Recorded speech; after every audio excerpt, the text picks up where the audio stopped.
Hey everyone, it's Steve. This last Sunday, we wrapped up our Get Out of My Mind series with this topic of forgiveness. We talked about 3 weeks in a row about how not to give into temptation, but what happens if we actually do give into temptation? Well, I know if you're like me, and we're all pretty much the same in this way, we have made so many promises to ourselves that are hard to keep. Especially promises that we said, I'm never going to do this. Maybe it's something that you said you're never going to wear, or you're never going to listen to this type of music, or you're never going to say this kind of language, or you're never going to do this specific thing. For me, I said at one time, I'm never going to eat veggies, and now I'm finding myself actually eating veggies. Or I'm never going to be on TikTok. And I am kind of embarrassed to say how many of my hours of day are spent on TikTok now, which is, we won't talk about that. Anyway, there's always these things that we promise ourselves that we're not going to do.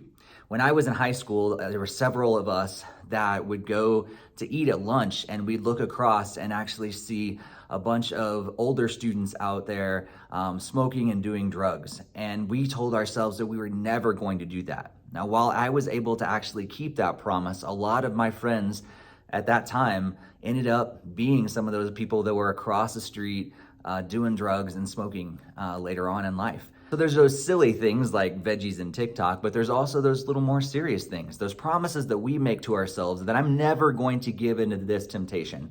I'm never going to actually fall into that particular sin. And then all of a sudden we find ourselves in that situation and we sometimes give in. Maybe you found yourself in a place like that where you're like, I keep giving into the same temptation over and over and over again. Or maybe it's something you said you never do, you cross that line, and then all of a sudden now it's hard to give it up. We all have different situations that we're going through like that. And maybe for you, you're also trying to keep it a secret.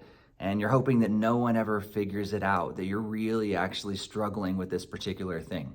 Well, even though Jesus never gave in to temptation, he did have some things to say about this. And in John 3:17, he says this, "For God did not send his son into this world to condemn the world, but to save the world through him." See, Jesus didn't come into the world to condemn us in our sin. He actually came to save us from our sin.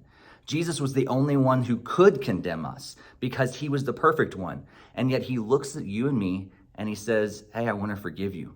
I want to help you back on the right path. And that's why it's important to remember that when we give in, we can start again. Another scripture from the Old Testament is the book of Psalms, and it's written by a guy named David, King David. You may know him from the story of David and Goliath.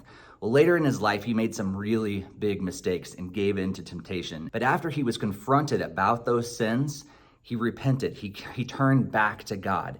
And he says these words in Psalm 51, "Create in me a pure heart, O God, and renew a steadfast spirit within me." When we give in to temptation and make mistakes and sin, we can actually follow what David says. We can ask God for a pure heart, for him to forgive us, to renew us. And then we also can ask him to help us have a steadfast spirit. And that's another way of saying, God, help me stay on the right path. And God is standing by, ready to pick you up off the ground, dust you off, and help you get back on the right path. He wants to forgive you and give you a pure heart, and he wants to help walk through life every day with you so that you don't make those decisions, those bad decisions again. So that's the guy we believe in. He is ready to forgive you no matter how many times you've turned away from him. He will forgive you over and over and over again. So we talked about a lot of ways not to give in to temptation, but what happens when you do? Just remember that when you give in, you can start again.